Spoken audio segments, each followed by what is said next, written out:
आज हम वेक्टर और पेस्ट के बारे में बात करेंगे।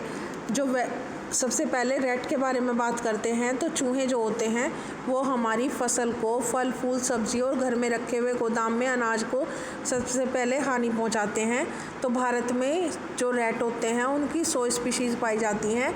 सब प्रकार के जो चूहे होते हैं उन्हें 3 भागों में बांट सकते हैं। पहला खेतों में रहने वाले, दूसरा घरों में रहने वाले और तीसरा खेतों और घरों दोनों में रहने वाले। अगर हम चूहों के इकोनॉमिक इम्पोर्टेंस के बारे में बात करें तो चूहे हमारे फल, अनाज, सब्जी आदि को हानि पहुंचाते हैं और ये घातक रोग भी फैलाते हैं, जिससे प्रत्येक वर्ष लाखों लोग की डेथ हो जाती है। तो सबसे पहले एज पेस्ट ऑफ क्रॉप, फसल के पेस्ट के रूप में। तो चूहे विश्व के प्रत्येक भाग में एक विकट समस्या है और ये पेस्ट के ही समान है जो हमारे अनाज, फल, सब्जी, डेयरी प्रोडक्ट, बीज और पौधों को हानि पहुंचाते हैं। पूरे वर्ल्ड में 22,500 करोड़ चूहे हैं, जिनमें से 10,000 करोड़ चूहे केवल भारत में ही हैं। यदि चूहों की संख्या में कोई अंकुश न हो तो पृथ्वी पर मनुष्य के खाने के लिए कुछ भी नहीं बचेगा और ये हमारे कपड़ों, चमड़े के सामान आदि को काटकर नष्ट कर देंगे। Second, vector of disease.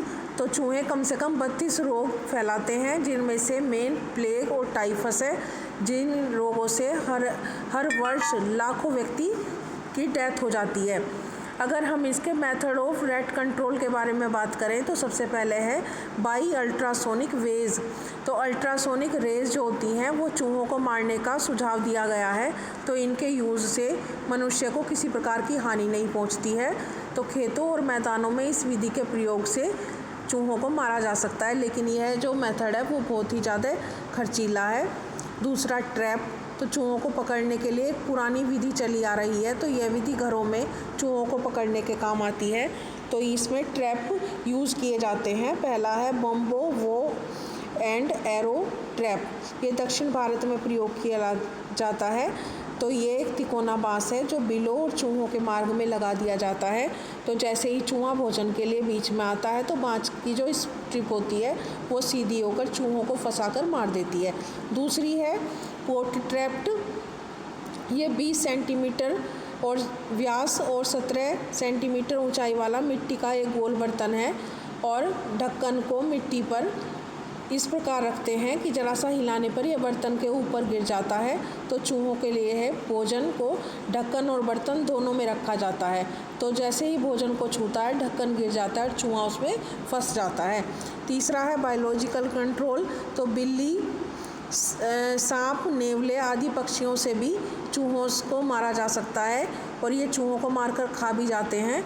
कुछ दफ्तरों में या ऑफिस में चूहों को मारने के लिए बिल्लियां पाली जाती हैं। खेतों में चूहों को मारने के लिए सांप सक्रिय रहते हैं। इसके बाद है केमिकल कंट्रोल। तो केमिकल कंट्रोल के लिए सबसे पहला है फ्यूमिगेंट। तो चूहों को मारने के लिए कुछ प्रभावी फ्यूमिगेंट का प्रयोग करते हैं। जैसे पहला है कार्बन मोनोऑक्साइड। तो इसे बिलों में पंप कर देते हैं और 5 मिनट में ही चूहे मर जाते हैं। दूसरा है कार्बन डाइऑक्साइड। तो इसका सूखी बर्फ़ के रूप में जो कोल्ड स्टोरेज होते हैं जहाँ का टेम्परेचर बहुत कम होता है उसे यूज़ करते हैं। तीसरा है कैल्शियम साइनाइड। तो ये इम्पोर्टेंट फ्यूमिजेंट है जो एयर की नमी के संपर्क में आकर हाइड्रोसाइनिन गैस बनाता है, किंतु मनुष्य और जंतुओं के लिए भी यह हानिकारक होने के लिए अब इसका प्रयोग नहीं किया जा सकता है। इसके बाद है रोडेंटिसाइड्स। तो चूहों को मारने के लिए काम में लाने वाले केमिकल्स होते हैं जिन्हें रोडेंटिसाइड कहते हैं, जैसे arsenic trioxide, barium carbonate, zinc phosphide और थैलियम सल्फेट, सोडियम फ्लोरोएसीटेट चूहों को मारने के लिए प्रयोग आने वाले केमिकल्स हैं।